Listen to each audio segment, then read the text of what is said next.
Le livre du ciel. Tome 9. Étant dans mon état habituel, je me suis trouvé hors de mon corps avec bébé Jésus dans les bras. Je lui ai dit, « Dis-moi, mon cher petit, que fait le Père ?» Il me répondit, « Le Père fait un avec moi. Tout ce que fait le Père, je le fais point. » Je repris, « Et, pour les saints, que fais-tu » Il me répondit, « Je me donne sans cesse à eux. Ainsi, je suis leur vie, leur joie, leur félicité, leur bien immense, sans fin et sans limite. Ils sont remplis de moi et c'est en moi qu'ils trouvent tout. Je suis tout pour eux et ils sont tout pour moi. Point. » En entendant cela, je fis la capricieuse en lui disant, « Ô Saint, tu te donnes sans cesse.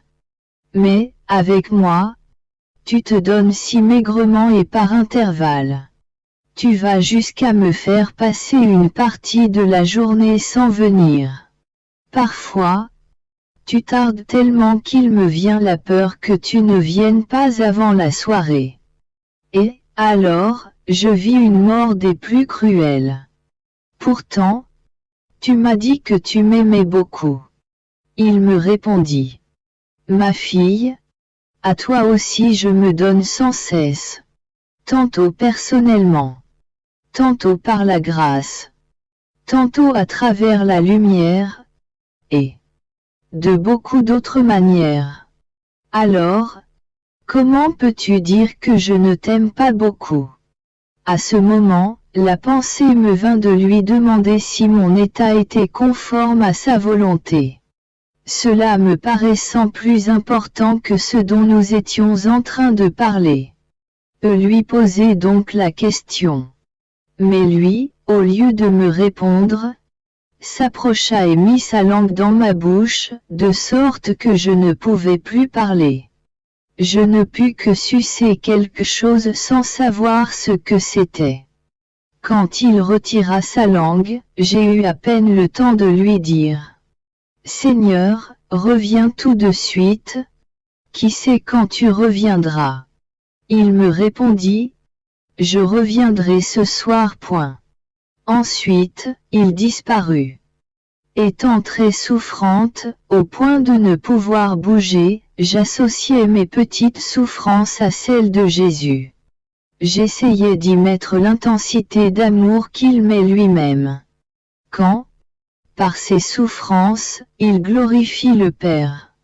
Pour réparer pour nos fautes et pour nous obtenir tous les biens. Je me disais, je vais considérer ces souffrances comme si elles étaient miennes et constituaient mon martyr.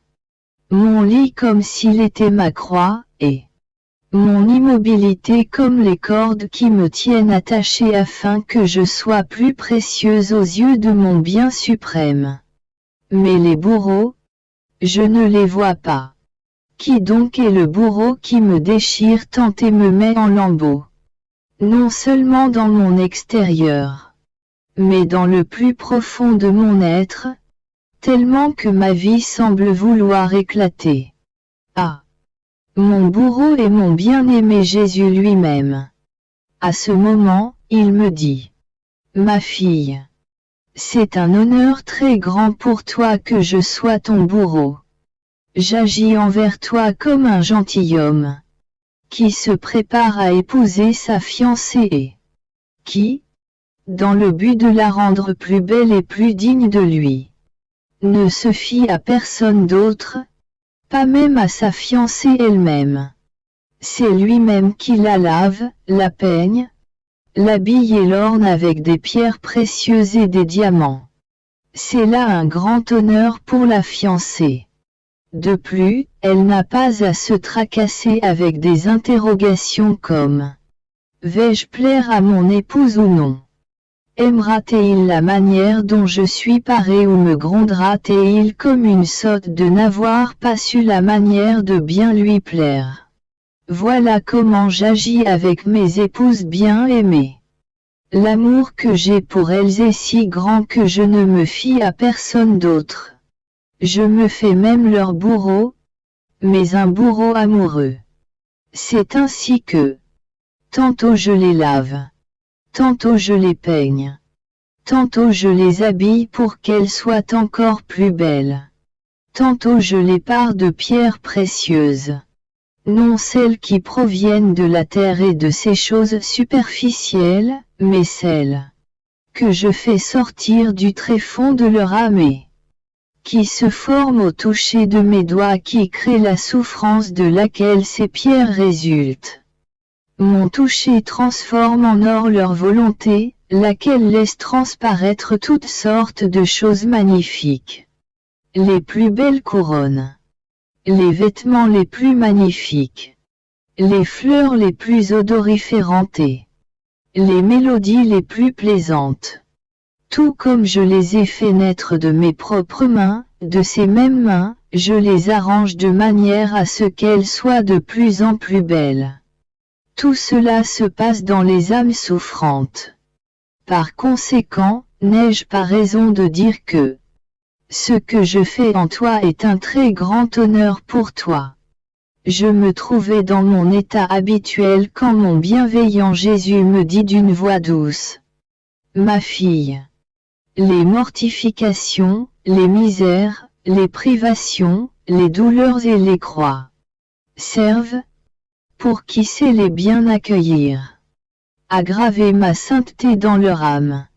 C'est comme si ces personnes s'embellissaient de toutes les variétés des couleurs divines.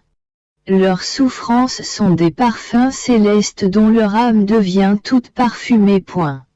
Me trouvant dans mon état habituel, mon aimable Jésus se montra brièvement et me dit: Ma fille, si quelqu'un parle beaucoup, c'est signe qu'il est vide dans son intérieur. Tandis que celui qui est rempli de Dieu, trouvant plus de plaisir dans son intérieur, ne veut pas perdre ce plaisir et ne parle que par nécessité.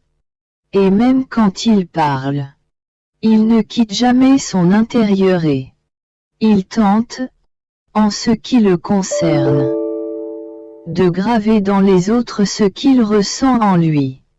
Par contre, celui qui parle beaucoup est non seulement vide de Dieu, mais, par ses nombreuses paroles, il tente de vider les autres de Dieu. Point. Me trouvant dans mon état habituel, Jésus bénivint et me dit: Ma fille, le soleil symbolise la grâce.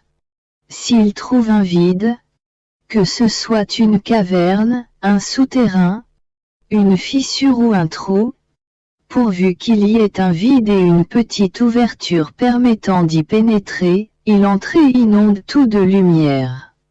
Cela ne réduit en rien la lumière qu'il donne ailleurs. Et si sa lumière n'illumine pas davantage, ce n'est pas parce qu'il en manque, mais plutôt parce qu'il manque d'espace où la diffuser. Il en va ainsi avec ma grâce. Plus qu'un soleil majestueux, elle enveloppe toutes les créatures de son rayonnement bénéfique. Cependant, elle n'entre que dans les cœurs où elle trouve un espace vide. Autant de vide elle trouve, autant de lumière elle fait pénétrer. Et ce vide, comment se forme-t-il? L'humilité est la bêche qui creuse le cœur et forme le vide. Le détachement de tout, y compris de soi-même, est le vide par excellence. La fenêtre pour faire entrer la lumière de la grâce dans ce vide est la confiance en Dieu et la méfiance envers soi-même. Autant la confiance est grande, autant s'ouvre la porte pour laisser entrer la lumière et laisser passer plus de grâce. La gardienne, qui protège la lumière et qui la fait s'accroître est la paix. Point. Alors que j'étais dans mon état habituel, Jésus se montra brièvement et me dit: Ma fille, il n'y a rien qui surpasse l'amour, ni le savoir, ni la dignité, et encore moins la noblesse. Au plus, les personnes bien intentionnées qui utilisent ces choses pour spéculer à mon sujet arrivent à améliorer quelque peu leur connaissance sur moi. Mais qu'est-ce qui conduit l'âme à faire de moi sa propriété? L'amour. Qu'est-ce qui conduit l'âme à me manger comme un mets? L'amour. Qui même me dévore et trouve mon être identifié à chaque particule de son être. Il y a autant de différences entre celui qui m'aime vraiment et les autres, quelles que soient leurs conditions et leurs qualités, qu'il y a de différences entre celui qui connaît un objet précieux, l'apprécie et l'estime sans en être le propriétaire et celui qui en est le propriétaire. Qui est le plus heureux? Celui qui connaît seulement l'objet ou celui qui en est le propriétaire? Bien sûr, celui qui en est le propriétaire. L'amour supplée le savoir et le surpasse. Il supplée la dignité et surpasse toutes les dignités en donnant la dignité divine. Il supplée tout et surpasse tout point. Ce matin, après la communion, Jésus béni n'est pas venu. Je l'ai attendu très longtemps en étant entre l'état de veille et le sommeil. Comme je voyais l'heure passer et qu'il ne venait pas, je voulais sortir de mon sommeil, en même temps. Je voulais y rester à cause du supplice que je ressentais dans mon cœur parce que je ne l'avais pas vu. Je me sentais comme un enfant qui veut dormir mais qu'on réveille de force et qui fait alors une scène. Tandis que je m'efforçais de me réveiller, je disais intérieurement à Jésus: quelle amère séparation! Je me sens sans vie alors que je vis et que ma vie m'est plus pénible que la mort. Que cette privation soit par amour pour toi. Que cette amertume que je ressens soit par amour pour toi, que la torture que vit mon cœur soit par amour pour toi. Que la vie que je ne ressens pas tout en étant vivante soit par amour pour toi. Mais, pour que tout soit plus acceptable pour toi, je joins ma souffrance à l'intensité de ton amour. Et, en joignant mon amour au tien, je t'offre ton propre amour. Pendant que je priais ainsi, il bougea en moi et il me dit: comme est douce et délectable à mes oreilles la note de l'amour. Dis-la une autre fois, répète-la encore. Réjouis mon ouïe de ces notes d'amour qui sont si harmonieuses qu'elles descendent jusqu'au fond de mon cœur et rassasient tout mon être. Pourtant, qui pourrait le croire, j'ai honte de le dire. Dans ma frustration, je lui répondis: tu es consolé pendant que moi je deviens plus amer. Mon Jésus garda le silence comme s'il n'avait pas aimé ma réponse. Dès que je fus réveillé, je répétai plusieurs fois mes notes d'amour. Quant à lui, il ne se laissa ni voir ni entendre pour le reste de la journée. Je poursuivais dans mon état habituel et Jésus béni ne venait pas. Néanmoins, durant toute la journée, je me suis senti comme si quelqu'un se tenait au-dessus de moi et me pressait de ne pas perdre une minute et de prier sans cesse. Cependant, une pensée me distrayait. Quand le Seigneur ne vient pas, tu pries davantage, tu es plus attentive. Ainsi, tu l'incites à ne pas venir car il se dit: puisqu'elle se comporte mieux quand je ne viens pas, il est préférable que je la prive de ma présence. Comme je ne pouvais pas perdre de temps à m'arrêter à cette pensée, j'ai tenté de claquer la porte au nez à cette pensée en disant: plus Jésus continuera à ne pas venir, plus je le confondrai par mon amour. Je ne veux pas lui donner l'occasion d'être désolé en cessant de prier. Voilà ce que je peux faire et ferai. Quant à lui, il est libre de faire ce qu'il veut. Et, sans m'arrêter à la stupidité de la pensée qui m'était venue, je continuais à faire ce que j'avais à faire. Dans la soirée, alors que je ne me rappelais même plus que cette pensée m'était venue, le bon Jésus vint et me dit presque en souriant: Bravo, bravo à mon amoureuse qui veut me confondre par son amour. Cependant, je tiens à te dire que tu ne me confondras jamais. Si, parfois, je parais être confondu par ton amour, c'est moi qui te donne le loisir de me le manifester. Car la chose qui me réjouit le plus de la part des créatures, c'est leur amour. En fait, c'est moi qui te stimulais à prier, qui priais avec toi, qui ne te donnait aucun répit. Si bien que ce n'était pas moi qui étais confondu, mais toi-même. Tu étais confondu par mon amour. Comme tu te sentais toute remplie d'amour et confondue par lui. En voyant que mon amour te remplissait tant, tu as cru que tu me confondais par ton amour. Pourvu que tu essaies de m'aimer davantage, je me délecte de cette erreur de ta part et j'en fais un amusement entre toi et moi.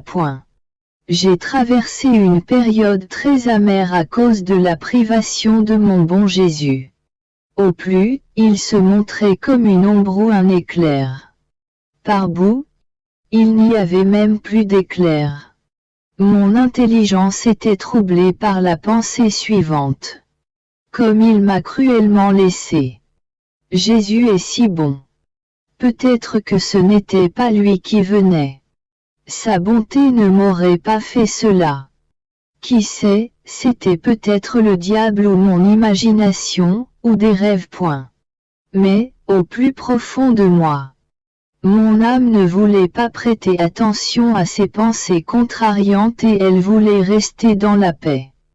Elle s'enfonçait de plus en plus dans la volonté de Dieu. Elle se cachait en elle en y tombant dans un profond sommeil. Et il n'était pas question qu'elle sorte de ce sommeil. Il semblait que le bon Jésus l'enfermait tellement dans sa volonté qu'il ne permettait à personne de même trouver la porte pour y frapper et dire que Jésus l'avait quitté. Ainsi, mon âme dormait et demeurait dans la paix. Ne recevant aucune réponse, mon intelligence se disait: suis-je la seule à vouloir s'en faire ? Moi aussi je veux me calmer et faire la volonté de Dieu. Advienne que pourra pourvu que soit faite sa sainte volonté. Voilà mon état actuel. Ce matin, alors que je pensais à ce que je viens de dire, mon bon Jésus me dit: ma fille, si cela avait été de l'imagination, des songes ou des démons, il n'aurait pas eu assez de puissance pour te faire posséder l'auréole de la paix. Et ce, non seulement pendant une journée, mais pendant au moins 25 ans. Personne n'aurait pu te faire extraire ce souffle de paix suave. Tant à l'intérieur qu'à l'extérieur de toi, sauf celui qui est la paix totale. Si un souffle de trouble l'atteignait, il ne serait plus Dieu. Sa majesté s'obscurcirait. Sa grandeur diminuerait. Sa puissance s'affaiblirait. En somme, tout son être divin en serait secoué. Celui qui te possède et que tu possèdes veille sur toi sans cesse afin qu'aucun souffle de trouble ne t'atteigne. Souviens-toi qu'à chacune de mes venues, je t'ai toujours corrigé si un souffle de trouble se trouvait en toi. Rien ne me déplaît autant que de ne pas te voir dans une paix parfaite. Et je te quittais seulement après que tu aies recouvré ta paix. Ni la fantaisie, ni le rêve, et encore moins le diable, n'ont cette capacité. Encore moins peuvent-ils communiquer cette paix aux autres. Calme-toi donc et ne sois pas ingrate envers moi. Je pensais à la grande misère de mon état et je me disais: Tout est vraiment fini pour moi. Jésus a tout oublié. Il ne se souvient plus des tribulations et des souffrances que j'ai vécues pendant tant d'années confiné au lit par amour pour lui. Mon esprit se remémorait certaines souffrances particulièrement grandes. Le bon Jésus me dit: Ma fille, tout ce qui est fait par amour pour moi entre en moi et se transforme en mes propres œuvres. Et puisque mes œuvres sont faites pour le bien de tous, c'est-à-dire pour les voyageurs d'ici-bas, pour les âmes du purgatoire et pour celles du ciel, tout ce que tu as fait et souffert pour moi se trouve en moi et accomplit sa mission pour le bien de tous comme mes propres œuvres. Voudrais-tu retenir cela pour toi seul? Je répondis: Non, jamais Seigneur. J'ai quand même continué à penser à cela, étant ainsi quelque peu distraite de mes actes intérieurs habituels. Le bon Jésus me dit: Tu ne veux pas arrêter ça. Je vais te faire arrêter ça moi-même. Et il se plaça en mon intérieur et se mit à prier à voix haute en disant tout ce que je devais dire. En voyant cela, je suis devenue confuse et j'ai suivi le bon Jésus. Quand il a vu que je n'accordais plus aucune attention à quoi que ce soit d'autre, il s'est tu et j'ai continué seule à faire ce que j'avais coutume de faire. Me trouvant dans mon état habituel, je me disais: Qu'est-ce que je fais ici-bas? Je ne sers plus à rien. Elle ne vient pas et je suis comme un objet inutile parce que, sans lui, je ne vaux rien. Je ne souffre de rien. Pourquoi donc me garder sur cette terre plus longtemps? M'apparaissant brièvement, il me dit: Ma fille, je te garde comme un jouet, et les jouets ne sont pas toujours gardés dans la main, souvent, on n'y touche pas pendant même des mois et des mois. Cependant, quand son propriétaire le veut bien, il s'amuse avec eux longuement.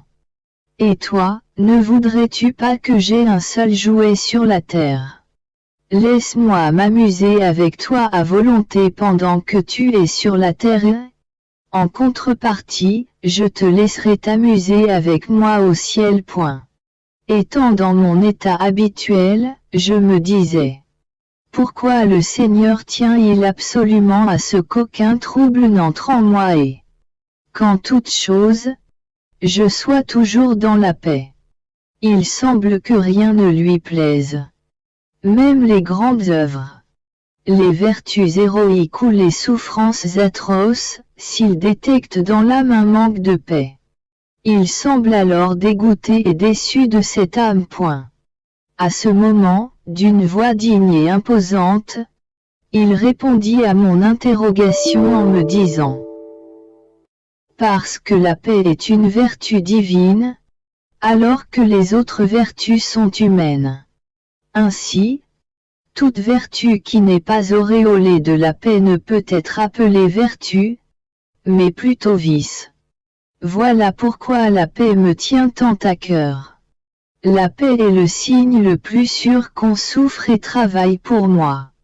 Elle est un avant-goût de la paix dont mes enfants jouiront avec moi au ciel.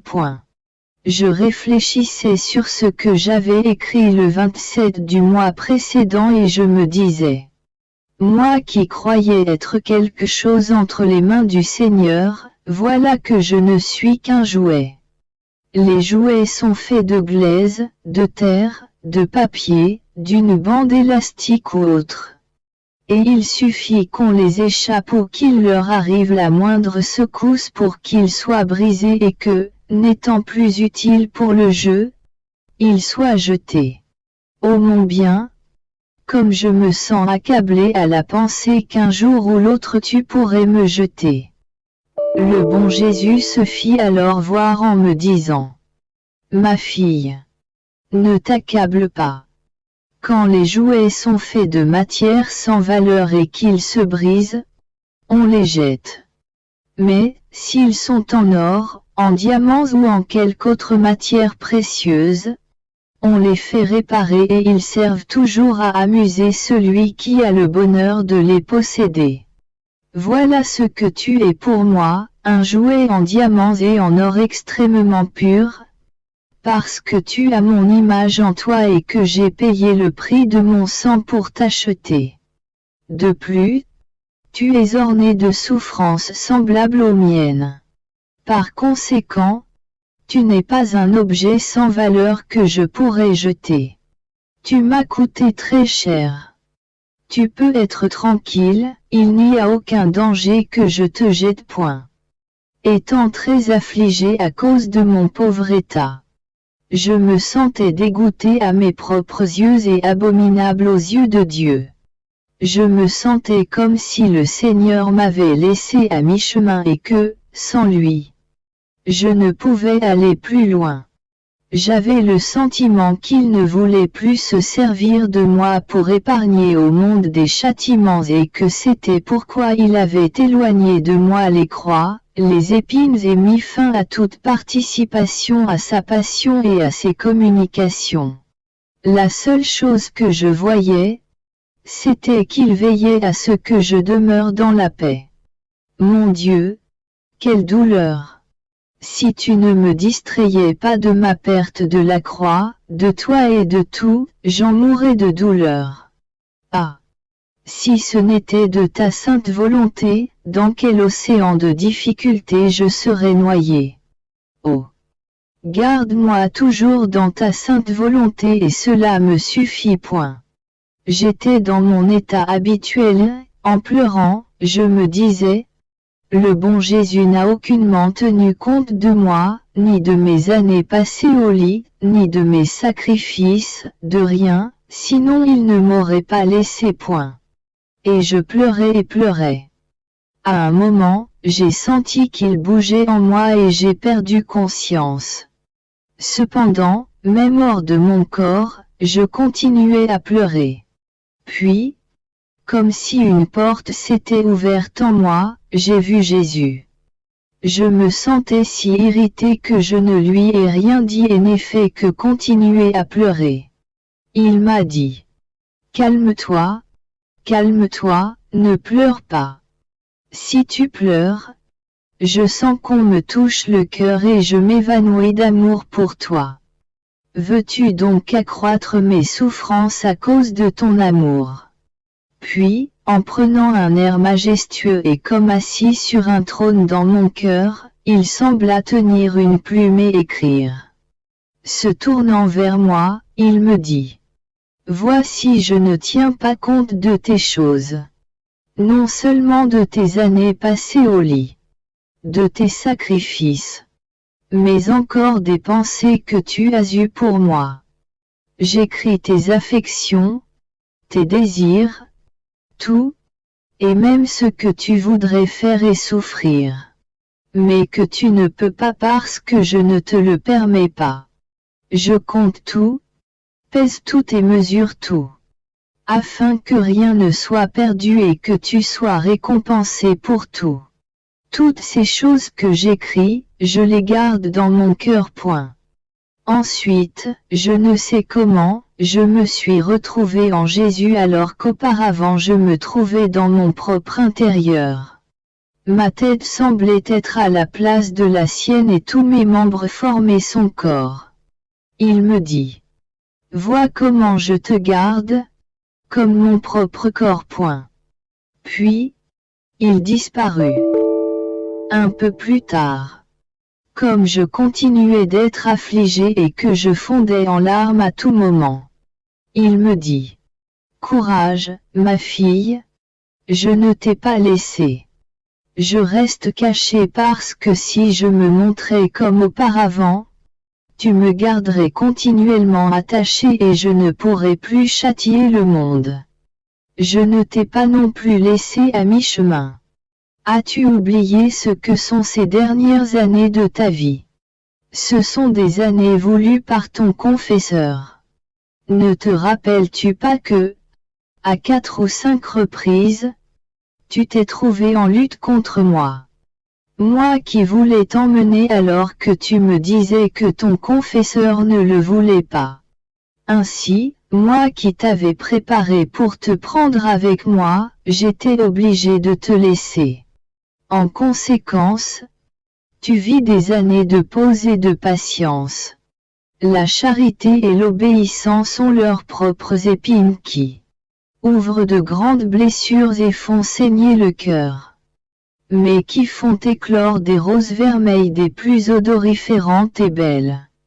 En percevant chez ton confesseur sa bonne volonté, sa charité et sa crainte que le monde soit châtié, j'ai coopéré avec lui en quelque sorte.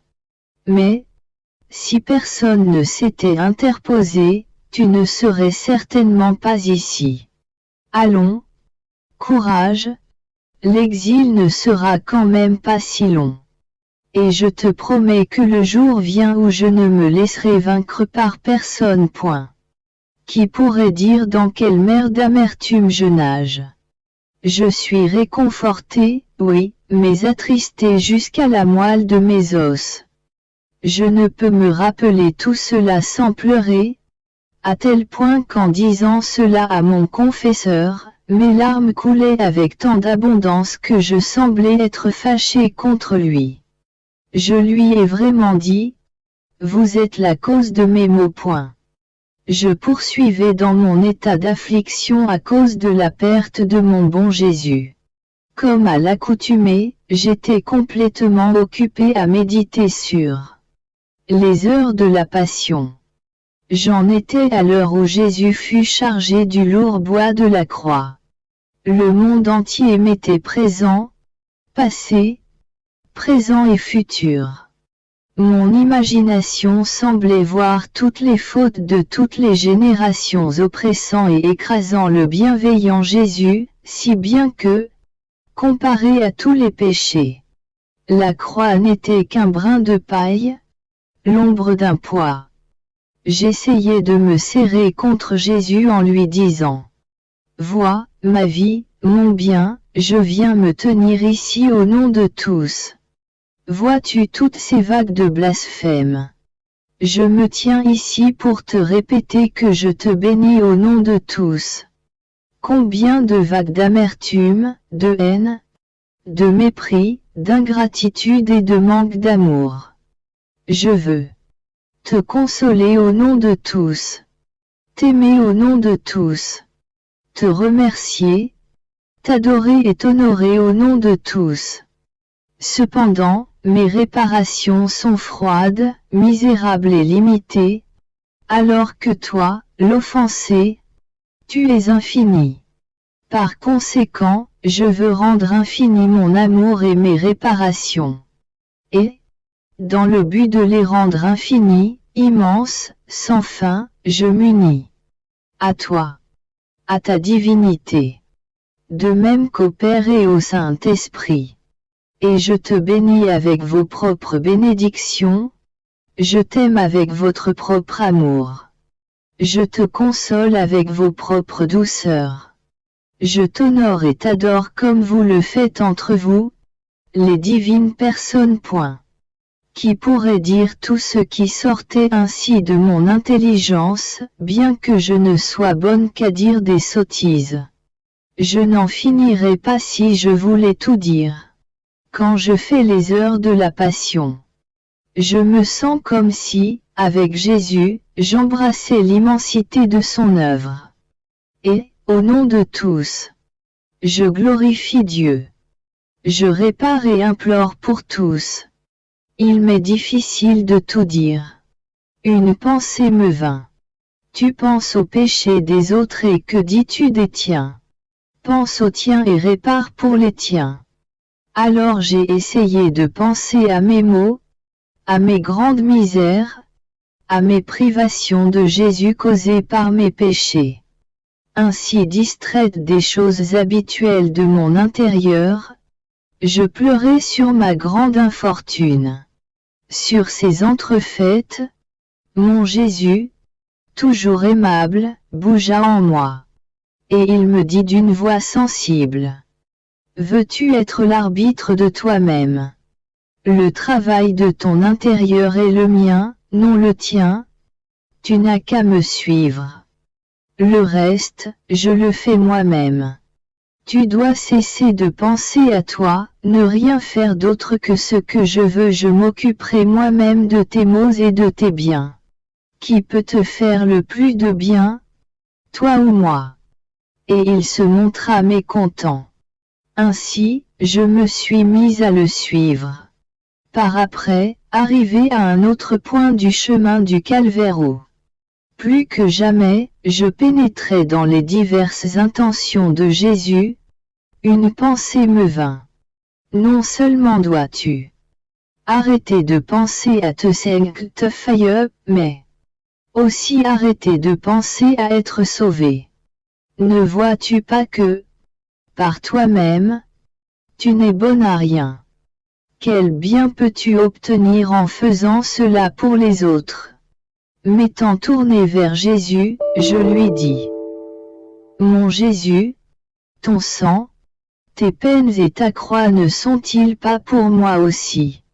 J'ai été tellement méchante que, par mes péchés, j'ai tout foulé aux pieds, ainsi, tu as tout épuisé pour moi. Mais, de grâce, pardonne-moi, si tu ne veux pas me pardonner, laisse-moi ta volonté et je serai contente, ta volonté est tout pour moi. Je suis restée seule sans toi. Et toi seul peux savoir la perte que j'ai subie. Je n'ai personne. Les créatures sans toi m'ennuient. Je me sens dans la prison de mon corps comme une esclave enchaînée. Au moins, par pitié, ne m'enlève pas ta sainte volonté. Point. En pensant à cela, je me distrayais de nouveau de ma méditation et Jésus me dit d'une voix forte et imposante: Tu ne veux pas arrêter ça? Veux-tu gâcher mon travail en toi? Je ne sais pas. C'est comme s'il avait fait taire ma pensée. Ensuite, j'ai tâché d'arrêter ça et de le suivre. Après avoir reçu la communion, mon toujours aimable Jésus vint brièvement. Comme j'avais eu une dispute avec mon confesseur au sujet de l'amour vrai, je lui demandai si j'avais raison ou tort.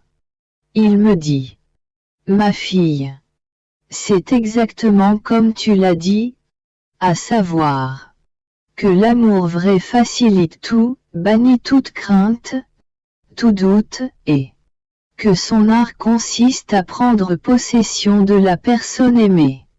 Et, quand il en a pris possession, l'amour lui-même lui enseigne les moyens de préserver l'objet acquis. Par la suite, quelle crainte, quel doute l'âme peut-elle avoir concernant ce qui lui appartient? Que ne peut-elle pas espérer? Que dis-je? Quand l'âme est parvenue à prendre possession de l'amour, celui-ci devient hardi et en vient à des excès incroyables. L'amour vrai peut dire: Je suis à toi et tu es à moi, si bien que les êtres aimés peuvent disposer l'un de l'autre, se féliciter l'un l'autre, s'amuser ensemble. Chacun peut dire à l'autre: Puisque je t'ai acquis, je peux disposer de toi à ma guise. Comment l'âme pourrait-elle alors s'arrêter aux défauts, aux misères, aux faiblesses? Si l'objet acquis lui a tout remis, l'a embelli en tout et la purifie continuellement. Voici les vertus de l'amour vrai. Purifier tout, triompher de tout et atteindre tout. En effet, quel amour pourrait-on avoir pour une personne que elle on craindrait, dont on douterait, dont on n'espérerait pas tout? L'amour y perdrait ses plus belles qualités. Il est vrai que, même chez les saints, on peut voir des variations là-dessus. Cela montre tout simplement que, même chez les saints, l'amour peut être imparfait et peut varier selon les états. En ce qui te concerne, voici ce qu'il en est. Comme tu devrais être avec moi au ciel. Et que tu as sacrifié cela par amour pour l'obéissance et pour ton prochain. L'amour a été confirmé en toi. Ta volonté a été confirmée à ne pas être offensée. Si bien que ta vie est comme une vie déjà terminée. Par conséquent, tu ne ressens pas le fardeau des misères humaines. Donc, sois attentive à ce qui te convient et à m'aimer jusqu'à ce que tu atteignes l'amour infini. Point. Me trouvant dans mon état habituel, Jésus béni vint brièvement et il me dit: Ma fille, ma jalousie et les précautions que je prends pour mes créatures sont si grandes que, pour ne pas les laisser aller à la ruine, je suis obligé d'entourer leur âme et leur corps d'épines, afin que celle-ci empêche la boue de les souiller. J'accompagne d'épines, c'est-à-dire d'amertume, de privations et de divers états intérieurs. Même les plus grandes faveurs dont je favorise les âmes qui me sont chères, afin que ces épines me les gardent et préviennent qu'elles se souillent par la boue. De l'amour-propre et d'autres choses semblables. Point. Puis il disparut. Étant dans mon état habituel, il me sembla m'être trouvé avec un enfant dans les bras. Il se changea en 3 enfants par la suite en lesquels je me suis senti tout immergé. Quand mon confesseur vint dans la matinée, il me demanda si Jésus était venu. Je lui ai dit ce que je viens d'écrire, sans ajouter quoi que ce soit. Mon confesseur me dit: Ne t'ont-ils rien dit? N'as-tu rien entendu? Je répondis: Je ne peux pas très bien le préciser. Point. Il poursuivit: La Sainte Trinité était ici et tu ne peux rien dire. Tu es devenu stupide. On voit bien que ce sont des rêves. Point. Je repris: Oui, c'est vrai, ce sont des rêves. Point. Il ajouta autre chose. Pendant qu'il parlait, je me suis senti saisi fortement par les bras de Jésus, si fortement que j'en ai presque perdu connaissance. Jésus me dit: Qui veut molester ma fille? Je répondis: Le Père a raison puisque je ne peux rien dire. Il n'y a aucun signe que c'était Jésus-Christ qui est venu à moi. Point. Jésus enchaîna en me disant: J'agis avec toi comme le ferait la mer avec une personne qui viendrait plonger dans ses profondeurs. Je t'immerge tout entière dans mon être de sorte que tous tes sens en sont imprégnés. Ainsi, si tu veux parler de mon immensité, de ma profondeur et de ma hauteur, tout ce que tu peux dire, c'est qu'elles sont si grandes que ta vue en est obstruée. Si tu veux parler de mes délices et de mes qualités, tout ce que tu peux dire, c'est qu'elles sont si nombreuses que dès que tu ouvres la bouche pour les compter, tu te noies en elles. Et ainsi de suite pour le reste. D'autre part, qu'est-ce qui se passe? Tu dis que je ne t'ai donné aucun signe que c'était moi. C'est faux. Qui t'a maintenu au lit pendant 22 ans sans te briser et dans un calme et une patience totale? S'agit-il de leur vertu ou de la mienne?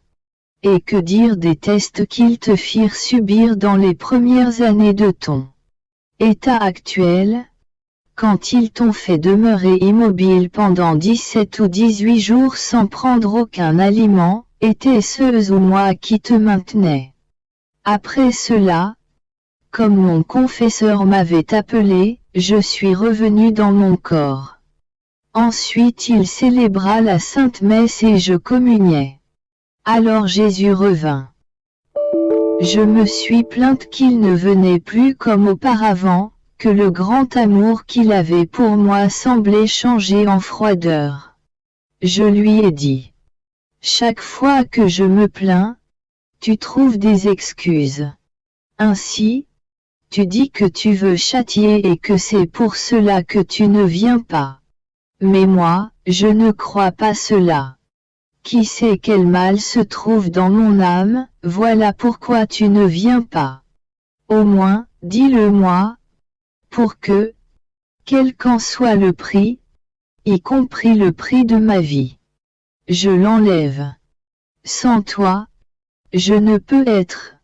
Pense ce que tu veux, je ne peux pas aller de l'avant ainsi. Que je sois ou bien avec toi sur la terre ou bien avec toi dans le ciel. Me coupant la parole, Jésus me dit. Calme-toi, calme-toi, je ne suis pas loin de toi. Je suis toujours avec toi. Tu ne me vois pas toujours, mais je suis toujours avec toi. Que dis-je, je suis au plus profond de ton cœur pour me reposer. Et, pendant que tu me cherches et vis tes privations avec patience, tu m'entoures de fleurs pour me réconforter et me permettre de me reposer plus en paix. Pendant qu'il disait cela, il sembla y avoir autour de lui tant de fleurs variées qu'elles le cachaient presque. Il ajouta. Tu ne crois pas que c'est pour châtier le monde que je te prive de moi. Et, pourtant, il en est bien ainsi. Quand tu t'y attendras le moins, tu entendras parler de choses qui arriveront. Pendant qu'il disait cela, il me montra des guerres de par le monde, des révolutions contre l'Église et des églises en feu. Cela était presque imminent. Me trouvant dans mon état habituel, je pensais aux choses de mon passé. Le bon Jésus se montra brièvement et il me dit. Ma fille, ne t'attarde pas au passé parce que le passé est déjà en moi et parce que t'y attarder pourrait te distraire et t'amener à gâcher le petit bout de chemin qu'il te reste à parcourir, à ralentir ton pas. Par contre, en fixant ton attention uniquement sur le présent, tu auras plus de courage. Tu te garderas plus étroitement lié à moi. Tu avanceras davantage sur ton chemin et il n'y aura pas de danger que tu sois trompé. Après avoir reçu la Sainte Communion, je disais à mon adorable Jésus. Je suis maintenant étroitement lié à toi. Je suis même identifié à toi. Et puisque nous ne faisons qu'un, je laisse mon être en toi et je prends le tien. Je te laisse mon esprit et je prends le tien. Je te laisse mes yeux, ma bouche, mon cœur, mes mains, mes pas, et le reste. Oh! Comme je vais être heureuse dorénavant. Je penserai avec ton esprit. Je regarderai avec tes yeux. Je parlerai avec ta bouche, j'aimerai avec ton cœur. J'agirai avec tes mains. Je marcherai avec tes pieds, et le reste. Et s'il se présente un obstacle, je dirai. J'ai laissé mon être en Jésus et j'ai pris le sien, allez donc à lui. Il vous répondra à ma place. Oh! Comme je me sens heureuse. Ah!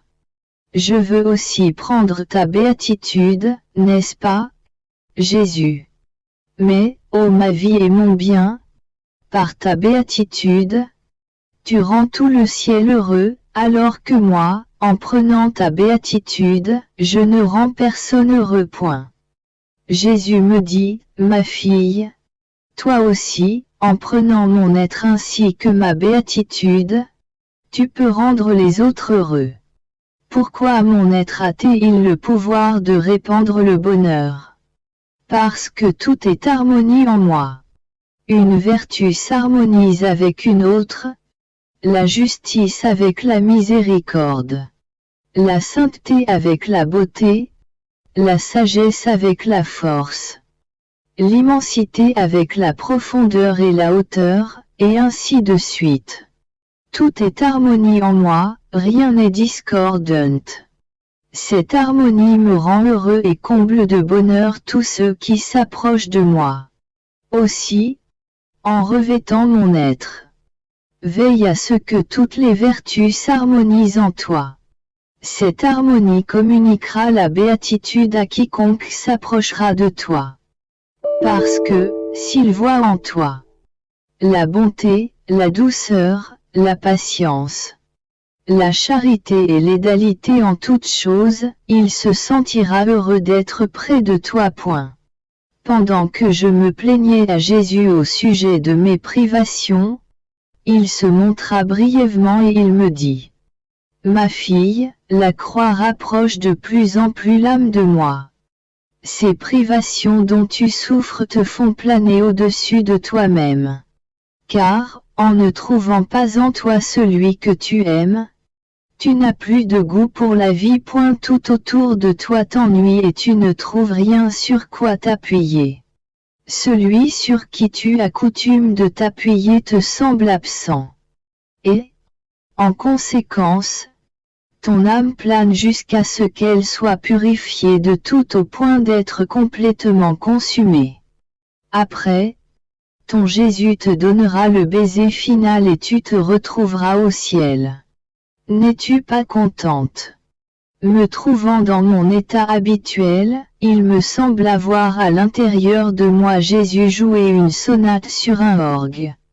Il trouvait beaucoup de plaisir à jouer. Je lui dis: Oh, comme tu sembles bien t'amuser. Il me répondit: C'est exact. Tu dois savoir que puisque tu as agi en union avec moi, c'est-à-dire que tu es reine as aimé avec mon propre amour, que tu as adoré avec mes propres adorations, que tu as réparé avec mes propres réparations. Et ainsi de suite, tout est immense en toi comme en moi. Cette union entre toi et moi a formé cet orgue. De plus, à chaque fois que tu souffres de nouveau, tu ajoutes une nouvelle note à l'orgue. À l'instant, je viens jouer ma sonate pour voir quel son donne cette nouvelle note. Ainsi, je goûte une joie nouvelle. Par conséquent, plus tu souffres, plus tu ajoutes d'harmonie à mon orgue et plus je m'amuse.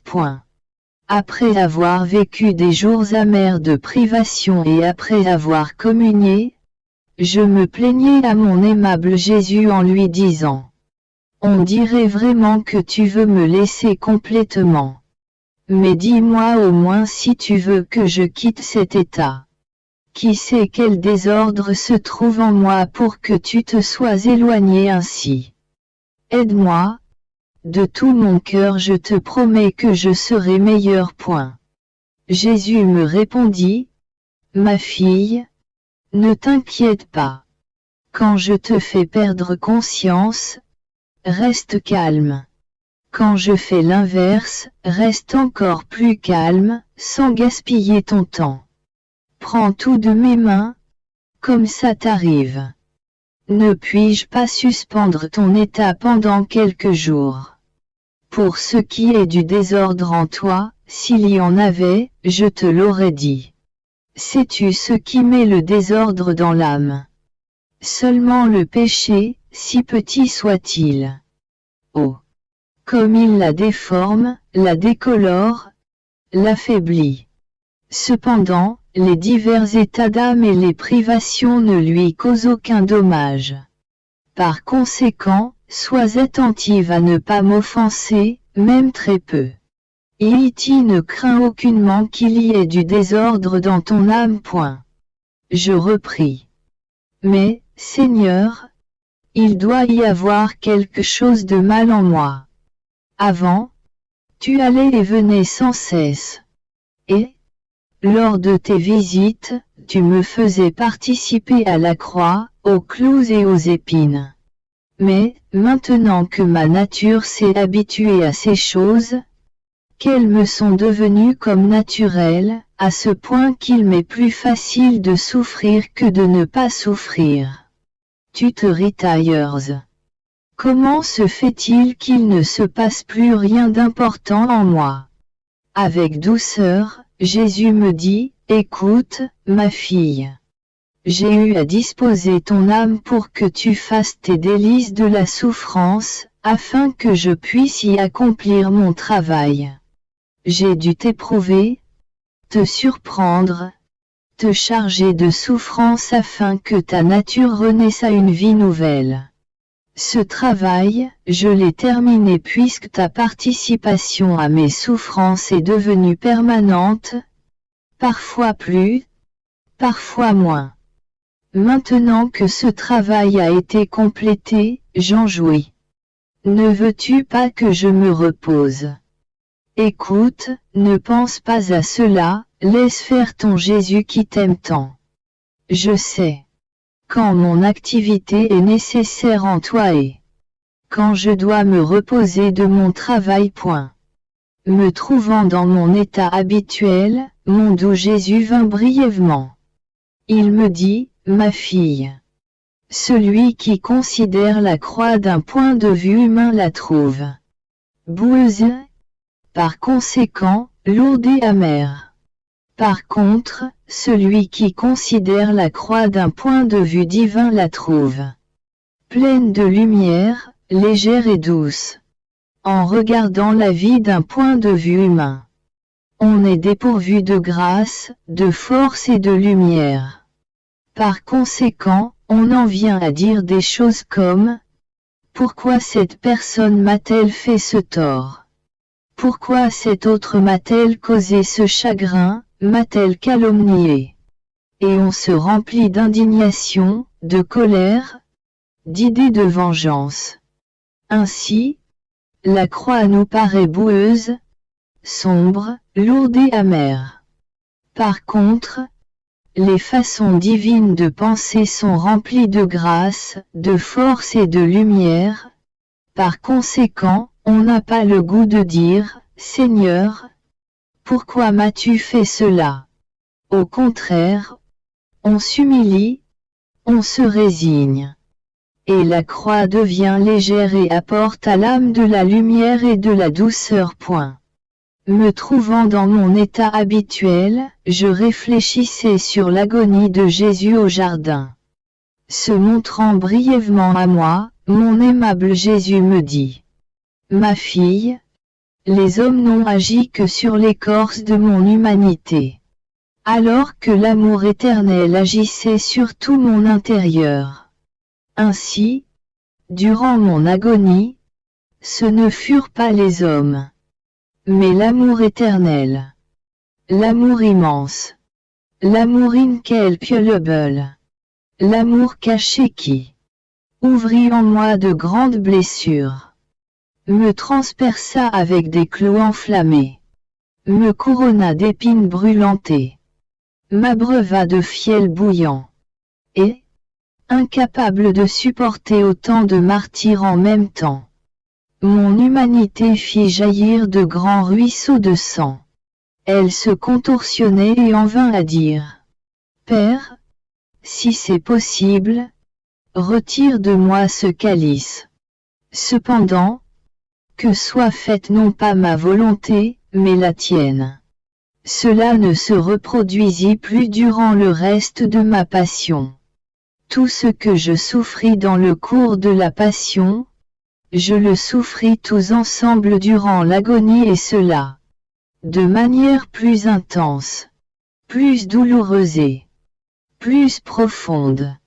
Car l'amour me pénétra alors, jusqu'à la moelle des os, jusque dans les fibres les plus intimes de mon cœur, où une créature ne pourrait jamais descendre. Mais l'amour atteint tout, rien ne lui résiste. Ainsi, mon premier bourreau fut l'amour. C'est pourquoi, durant ma passion, je n'eus pas même un regard de reproche envers ceux qui me servaient de bourreau. Parce que j'avais un bourreau plus cruel et plus actif en moi, l'amour. Et les endroits où les bourreaux extérieurs ne parvenaient pas, où une petite partie de moi était épargnée, l'amour prenait la relève et n'épargnait rien. Et c'est ce qui arrive dans toutes les âmes, Le travail principal est fait par l'amour. Et quand l'amour a agi et rempli l'âme, ce qui apparaît à l'extérieur n'est que le débordement de ce qui a été effectué à l'intérieur. Ayant communié, je me plaignais au bon Jésus de mes privations et du fait que, quand il vient, c'est presque toujours comme un éclair ou dans un complet silence. Jésus me dit: ma fille, chez presque toutes les âmes à qui je me suis manifesté de manière extraordinaire, j'ai permis à la fin de leur vie ces périodes de délaissement. Cela, non seulement à cause de certaines raisons qui RN appartiennent, mais aussi pour que je sois honoré et glorifié dans toutes mes interventions. Beaucoup disent: ces âmes étaient destinées à un niveau de sainteté si élevé et elles l'aimaient tant. Après avoir reçu autant de faveurs, de grâces et de charisme, elles auraient été vraiment ingrates en n'atteignant pas ce niveau. Si nous avions reçu ces choses, nous aussi serions parvenus à ce niveau et même plus. Aussi, pour justifier ma conduite, je leur fais vivre des délaissements et des privations, ce qui est pour elles un véritable purgatoire. Je dois aussi tenir compte de leur fidélité, de l'héroïsme de leurs vertus et du fait qu'il est plus facile d'endurer la pauvreté pour celui qui n'a jamais connu la richesse que pour celui qui avait coutume de vivre richement. Je dois aussi tenir compte de ce que les richesses surnaturelles ne sont pas comme les richesses matérielles qui servent au corps et ne sont qu'extérieures. Les richesses surnaturelles pénètrent jusque dans la moelle des os, dans les fibres les plus intimes de l'être, dans la partie la plus noble de l'intelligence. Il suffit de dire que d'en être privé est plus qu'un martyr. Ces âmes me font tellement pitié que mon cœur devient brisé de tendresse pour elles. Ne pouvant résister, je leur donne la force d'aller jusqu'au bout de leur martyre. Tous les anges et les saints ont l'œil sur elles et veillent sur elles afin qu'elles ne succombent pas, sachant le cruel martyre qu'elles subissent. Ma fille, courage, tu as raison, mais sache que tout est amour en mots. Pendant qu'il disait cela, il semblait s'éloigner. Je sentais ma nature profonde être consumée et disparaître dans le néant. Ces germes de force, de lumière et de connaissance que je semblais posséder se transformaient en néant. Je me sentais mourir, pourtant, je restais en vie. Jésus revint, me prenant dans ses bras, sembla soutenir mon néant. Il me dit: vois-tu, ma fille, que si le petit germe de ta force, la faible lampe de ta lumière, la petite connaissance que tu as de moi et toutes tes autres petites qualités disparaissent, alors ma force, ma lumière, ma sagesse, ma beauté et toutes mes autres qualités prennent la relève et viennent remplir ton néant. N'es-tu pas contente? Je lui dis: écoute, Jésus, si tu continues ainsi, tu vas perdre le goût de me laisser sur la terre. Je lui ai dit cela à plusieurs reprises. Et Jésus, qui ne voulait pas entendre mes paroles, me répondit: écoute, ma fille, je ne perdrai jamais le goût de toi. Si je te garde sur la terre, j'aurai mon goût sur la terre. Si je t'amène au ciel, j'aurai mon goût dans le ciel. Sais-tu qui perdra alors le goût? Ton confesseur.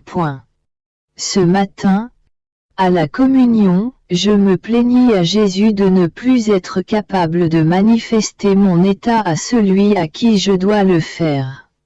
Oui, souvent, quand je me sens rempli de Jésus, J'ai le sentiment de le toucher partout, même en me touchant moi-même, je touche Jésus. Mais je ne sais pas comment en parler. Je voudrais pouvoir me perdre en Jésus dans le silence le plus strict. Et quand on me presse de parler de cela, oh! Quels efforts je dois y mettre. Je me sens comme un enfant qui a beaucoup sommeil et qu'on veut réveiller de force. Il fait des histoires. Je disais donc à Jésus. Tu m'as départi de tout, de tes souffrances, de tes faveurs, de ta voix harmonieuse, douce et suave. Je ne me reconnais plus dans ce que je suis devenu. Si tu me fais comprendre quelque chose, c'est tellement dans les profondeurs de mon être que ça n'arrive pas à monter à la surface. Dis-moi, ma vie, que dois-je faire? Il me répondit. Ma fille, si tu me possèdes, tu possèdes tout, et cela te suffit. Si tu te sens rempli de moi, c'est signe que je te garde dans la maison de ma divinité. Si une riche personne admet un pauvre chez elle, elle lui donne tout ce qui lui est nécessaire, même si elle ne lui parle pas tout le temps ou ne le caresse pas. Autrement, ce serait un déshonneur pour elle. Et ne suis-je pas plus que cette personne riche? Par conséquent, calme-toi et essaie de manifester ce que tu peux à ton confesseur. Pour le reste, abandonne tout à mes soins. Mon état de privation se poursuit et même, il empire. Ô Dieu! Quelle dégringolade! Jamais je n'aurais pu croire que je finirais de cette façon. J'espère au moins ne jamais sortir du cercle de ta très sainte volonté. Elle est tout pour moi. J'aurai le goût de pleurer sur mon état lamentable et c'est ce que je fais parfois. Mais Jésus me réprimande alors en me disant des choses comme « Tu veux donc demeurer toujours une fillette. On voit bien que j'ai affaire à une petite fille. Je ne peux pas me fier à toi. J'espérais trouver en toi l'héroïsme du sacrifice pour moi. Mais je trouve à la place les larmes d'une petite fille qui ne veut pas se sacrifier. Ainsi, quand je pleure, il se montre plus dur et il va jusqu'à ne pas venir du tout ce jour-là. Par conséquent, je suis obligé de m'armer de courage et de refouler mes larmes en lui disant « Tu dis que c'est par amour que tu me prives de ta présence. Et, pour ma part, c'est par amour pour toi que j'accepte cette privation. Par amour pour toi, je ne pleurerai pas. » Et si j'y arrive, il se montre un peu plus indulgent. Sinon il me punit plus fortement. Ce qui me fait vivre une mort continuelle tout en restant vivante. Donc, après avoir passé une journée de ce genre, je n'ai pu refouler mes larmes. Jésus me le fit payer comme je le méritais. Mais, tard dans la nuit, ayant pitié de moi, il se manifesta comme si une petite fenêtre de lumière s'était ouverte dans mon esprit. Il me dit, « Ne veux-tu pas comprendre qu'avant de quitter ce monde, tu dois mourir à tout?